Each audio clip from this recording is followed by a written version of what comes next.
Unified search, or single window search, is a feature which will provide easy searchability at title level among all the content subscribed and uploaded by your institute.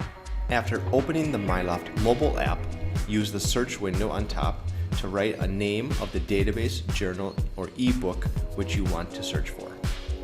Click on the In MyLOFT option.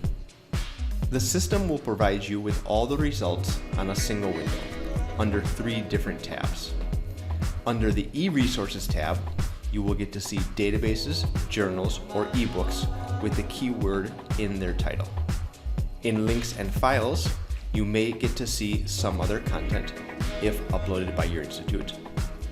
Saved articles fetch all the content which you have saved in different folders based on the keyword entered. One important input: unified search is done at title level. Hence, if your institute has not uploaded any specific journal or ebook as an individual title in MyLOFT, you will not find that journal or ebook in unified search.